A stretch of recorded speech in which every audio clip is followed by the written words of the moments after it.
On December 4th, 1909, Toronto Varsity took on the Toronto Parkdale Canoe Club Intercollegiate Rugby Football Union Championship. But what made this championship more special than the previous years was it was the first one being played for the Grey Cup, which is now played for every year and given to the winner of the Canadian Football League.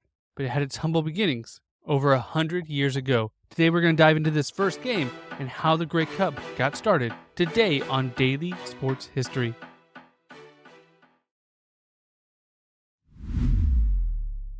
Welcome to Daily Sports History. I'm Ethan Reese, your guide as you daily learn more about sports history, increasing your sports knowledge. As today we learn about the first Grey Cup.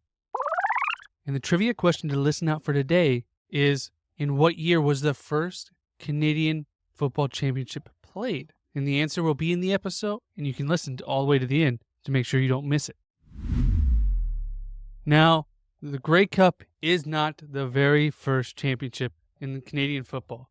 This actually goes back to 1884, when the Montreal Football Club took on the Toronto Argonauts at University of Toronto, where Montreal won 30-0, winning the very first Canadian football championship. That time it was kind of a mixture. Rugby football is and the game was different than it is now for Canadian football rules. Now remember, this is Canadian football rules, which are different than American football rules. They're similar games, but there are subtle differences. But just like football is the most popular sport in America, Canada, football is not the most popular sport, but the Grey Cup is the most watched Canadian event every single year. So if the first championship was played in 1884, why wasn't the first Grey Cup played until 1909? Well, the reason is because of Earl Grey. This has nothing to do with Earl Grey tea. No, this is Albert Henry George Grey, who was the Earl Grey. And an Earl is a title or rank in the United Kingdom's nobility rankings. Here goes King, Duke, and then Earl. Then Baron, and we don't have that in America, and they really don't have that in Canada, but Canada is more closely aligned to Britain, as they were a British colony a lot longer than America was. And he was the ninth governor of Canada. And he wanted to leave his stamp and leave something for Canadians to remember him by. And just like the Stanley Cup that is played for the hockey championship, the Grey Cup was done for the same reason. Lord Stanley gave the Stanley Cup, and Grey wanted to leave an award for hockey as well, but Stanley beat him to it, so he left one for football.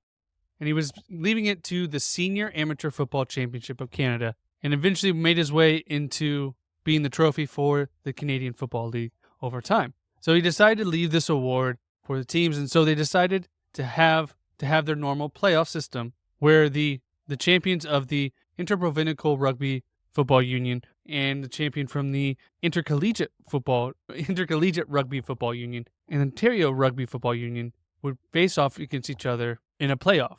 And what's interesting is some of these teams are still around today. The Hamilton Tigers, the Ottawa Rough Riders, the Toronto Argonauts, those teams are still around in the CFL to this day. So each of them had their playoffs. And there was a play-in game where the Ottawa Rough Riders played the Hamilton Tigers, and the winner took on the University of Toronto. And that was the Rough Riders, where the University of Toronto beat them 37-7. And then the Toronto Parkdale took on the Toronto Amateur Athletic Club. And the Toronto Parkdale Canoe Club ended up winning. They would play off against the University of Toronto. Now, even though it's called a canoe club, it was more of an athletic club, but that I still think it's funny that a canoe club played for a football rugby championship. But things were very different back in the day. And this was a very popular moment, as almost 4,000 people came to attend this game. And the game was held in Toronto at Rosedale Field. And though many thought that the Toronto Varsity Blues, as they are known today, yes, Varsity Blues, just like the movie, but very different, would just blow out the game. But they didn't, because it started out as a very sloppy game. Many teams fumbled, and there was lots of changes going back and forth. It took a while before there's the first score, which was a single, which is when you kick the ball into the end zone and no one kicks it out. And that was the first score of the game done by the Toronto varsity team. And then they would have a 10-score run, and at the end of the first quarter, it'd be 6-0, with Toronto varsity being in the lead. Then in the second one, the Canoe Club would actually return a fumble for a conversion, although their convert failed. So they ended up with a score 6-5 heading into halftime. And that was really when the Toronto varsity really took over. They returned a fumble, and that gave them the lead 12-5. And then they would have 4 singles for the rest of that third quarter, and the Canoe Club would only get 1 single. And heading into the final quarter, it was 16-6. And there were 5 more singles done by the varsity team, and they exchanged the series, and the game ended really with a pass, a 50-yard run, and would be the last score of the game. The final score 26-6. And they all celebrated, and they were all excited to win the championship. And they were excited because they kind of knew a new trophy, but it wasn't there. See, Earl Grey, the one that was donating the Grey Cup, forgot to order it. And so it didn't show up till the next year in March. So a very anticlimactic win.